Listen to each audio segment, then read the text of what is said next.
Welcome to beautiful China.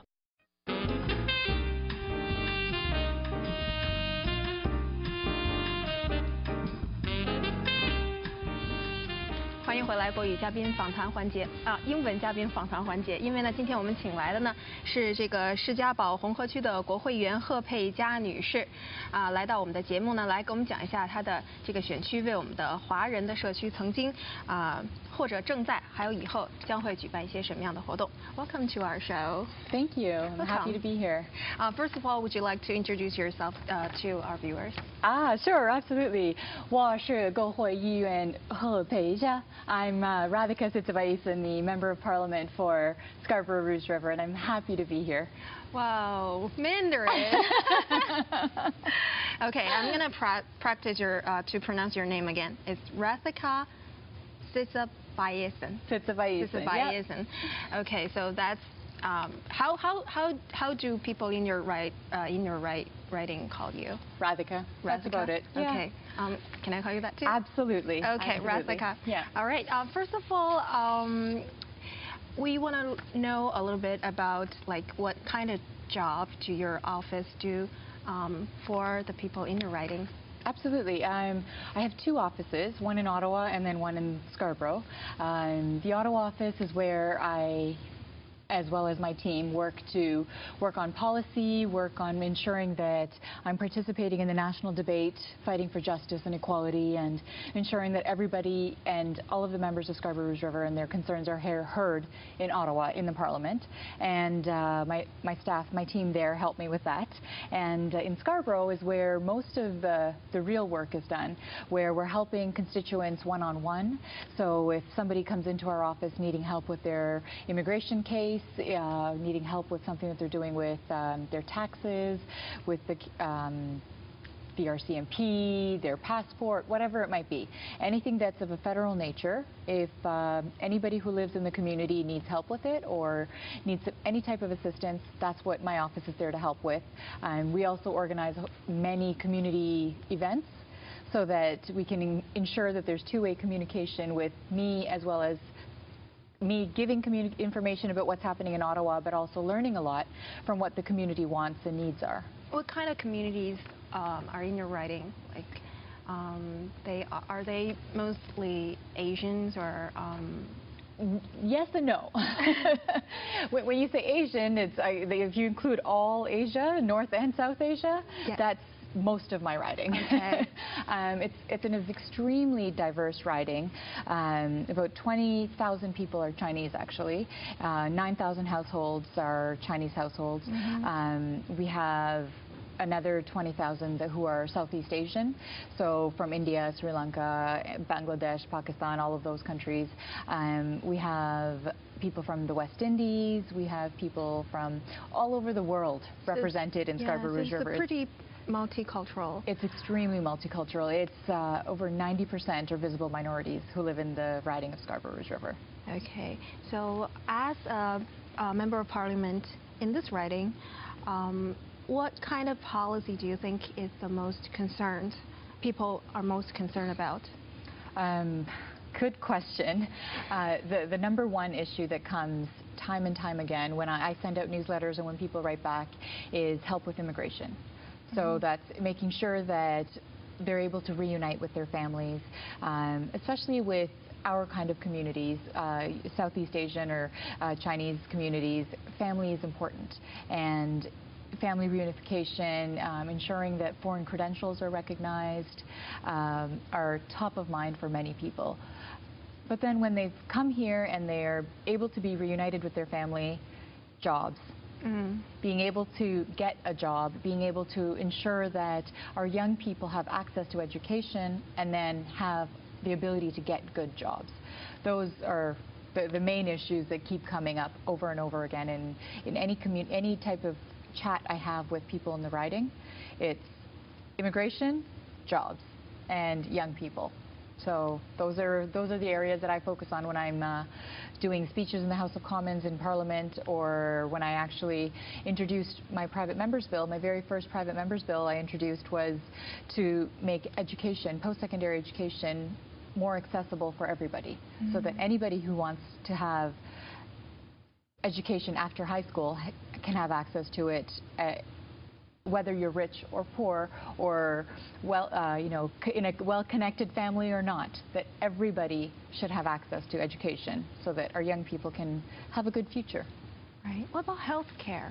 Many people are very concerned about our health care policies. Would you like to? Definitely. Healthcare, the administration of healthcare as well as education is provincial, but the funding and the leadership comes from the federal level.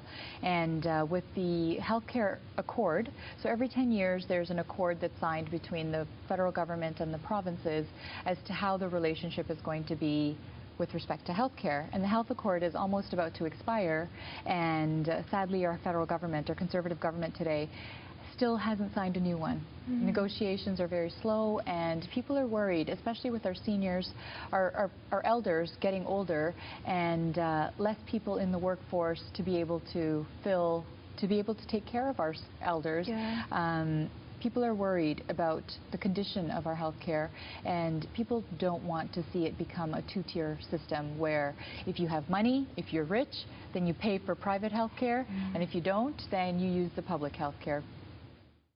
I have not spoken with a single person in my community who wants to see that type of two-tier system. Everybody, Canada, we had a dream a long time ago to have good quality free health care for everybody.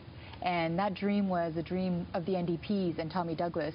And we fought very hard to get that system here in Canada, and all around the world, people envy the system that we have. And it'll be a shame to see if it does deteriorate to a two-tier system. So we need to maintain our health care as one system for everybody that's fair and equal, and need to make sure that our health care remains the top-notch, top-quality health care that it is.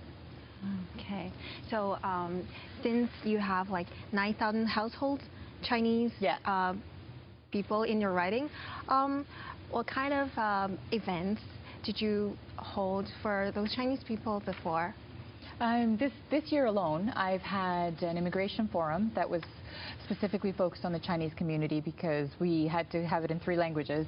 We did it in Cantonese, Mandarin, and English, and the immigration forum had almost 90 people come to it, and people learned about the services that my office offers and brought their specific issues also so that we could start working on it to help them out.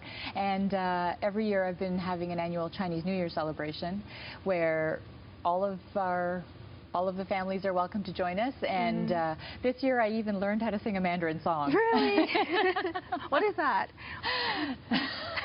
You forgot the name, right? I forgot the name. I'm learning a new song. There are too many Chinese songs. I'm learning a new song, Mo Li Hua, the jasmine flower. In a couple of weeks I'm going to be hosting for Asian Heritage Month. Once again, another event that I'm hosting with Sean Chen, our school board trustee. We're hosting together an Asian Heritage Month celebration, and we're going to be singing Mo Li Hua together. Talking about this Asian Heritage Month, do you want to talk a little bit more about it? Like, what kind of event is this? Is it about charity, or? It's actually a free event for the community to come and just learn and explore a little bit more about Asian heritage, to get to know each other a little bit better, and to learn and just explore the culture that we have. We have so many beautiful, vast, different cultures, and we don't necessarily all know it. I have my culture, you have your culture, she has her culture, and we just kind of are in our own worlds, and I'm all about building bridges. Let's build a bridge between your culture and mine, and let's share together and build a society of interculturalism where we can actually not just know, but actually cherish and celebrate one another's cultures. So that people break their barriers between Break down the barriers between peoples and say, you're Chinese, I'm not, so we can't be friends. That's not okay. No. We're in Canada. We're in Canada, but you and I, we have the same culture. You like a bamboo tree, I like a mango tree. Same thing. Your song. I probably have more Chinese outfits than some of my Chinese friends.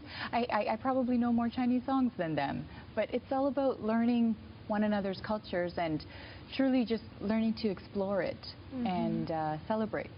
Well, I think people are more and more outgoing these years. Absolutely. Not like 7 years when I came to Canada. They're like, they won't go out to meet people, to talk to each other. You know, I think that this kind of event is very good for people to get to know each other. Our Chinese New Year event cultures.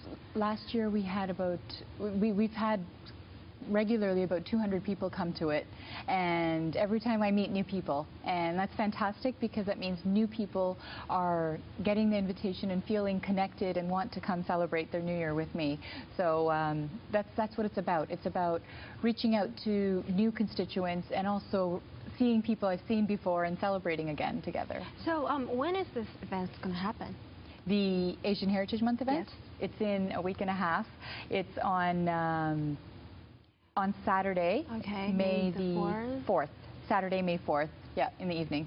Okay, so let me introduce this event in Mandarin to our viewers.